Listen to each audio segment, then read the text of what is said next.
Hello বন্ধুরা, আপনাদের স্বাগত জানাই বাংলা মেডিসিন রিভিউ ইউটিউব চ্যানেলে।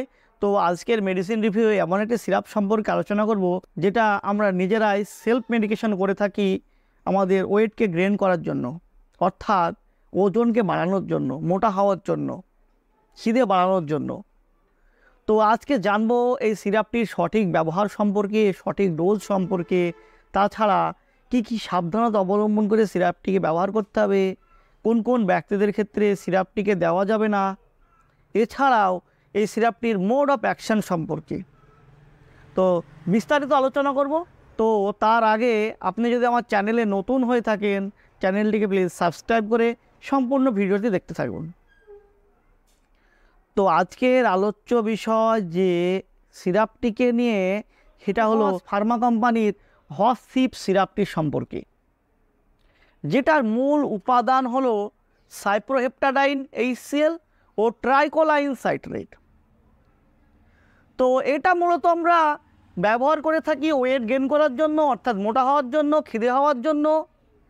তাছাড়া এটি আরও অনেক কারণে ডাক্তারবাবুরা তিনাদের প্রেসক্রিপশনে প্রেসক্রাইব করে থাকেন। যেমন হচ্ছে অ্যালার্জিক রিয়াকশান দেখা দিলে সেক্ষেত্রেও ডাক্তারবাবুরা এই সিরাপটি প্রেসক্রাইব করে থাকেন। যদি কোনো ব্যক্তির ঠিকঠাক ঘুম হয় না, অর্থাৎ অনিদ্রাজনিত কারণে ভোগে, সেই ক্ষেত্রেও ডাক্তারবাবু এই সিরাপটি প্রেসক্রাইব করে থাকেন। তো বন্ধুরা, চলুন জেনে নেই এই সিরাপটির যে মূল কম্পোজিশন, যে মূল উপাদানগুলি, সেগুলি কিভাবে আমাদের শরীরে কাজ করে। তো প্রথমে যে উপাদানটি আছে সাইপ্রোহেপ্টাডাইন হাইড্রোক্লোরাইড, এটি একটি অ্যান্টিহিস্টামিন H1 ব্লকার। অর্থাৎ আমাদের শরীরে যদি কোনো অ্যালার্জেন রিয়াকশানের ফলে অ্যালার্জি দেখা দেয়, অর্থাৎ অ্যালার্জিক রিয়াকশান দেখা যায়, সেই ক্ষেত্রে সেই অ্যালার্জিকে কমাতে এই সিরাপটি ডাক্তারবাবুরা প্রেসক্রাইব করে থাকেন, অর্থাৎ ব্যবহার করে থাকেন, যেহেতু এটা একটি অ্যান্টিহিস্টামিন সিরাপ। তাছাড়াও এই সাইপ্রোহেপ্টাডাইন একটি সেরোটোনিন অ্যান্টাগনিস্ট হিসাবে কাজ করে। অর্থাৎ এই সাইপ্রোহেপ্টাডাইন আমাদের হাইপোথ্যালামাসকে স্টিমুলেট করে, যার ফলে আমাদের সেরোটোনিন নামক হরমোনের ক্ষরণকে কমিয়ে দেয় এবং আমাদের খিদেকে ইমপ্রুভ করে, অর্থাৎ খিদেকে বাড়িয়ে দেয়। এছাড়া এতে থাকা ট্রাইকোলাইন সাইট্রেট, যেটা আমাদের লিভারে জমে থাকা ফ্যাটকে কমানোর কাজ করে। তাছাড়া আমাদের যে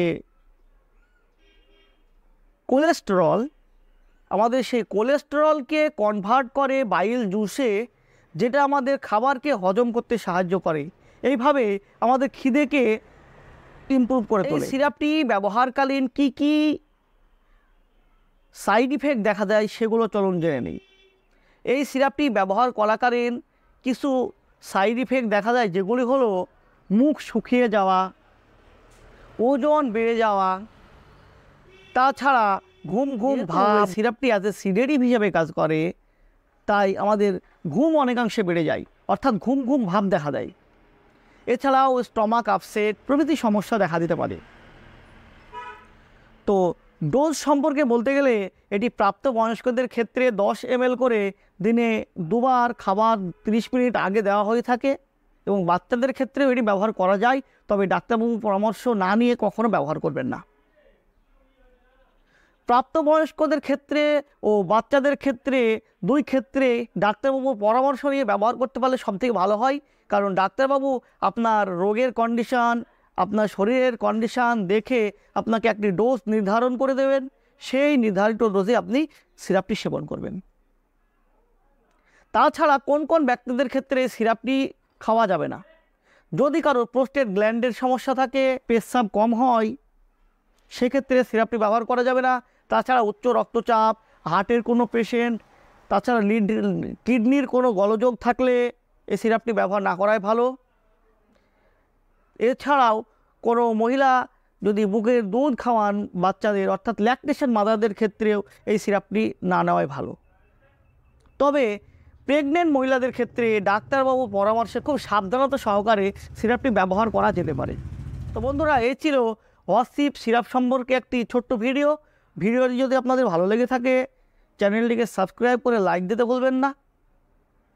আবার দেখা হবে পরবর্তী ভিডিওতে। সুস্থ থাকবেন, ভালো থাকবেন, ধন্যবাদ।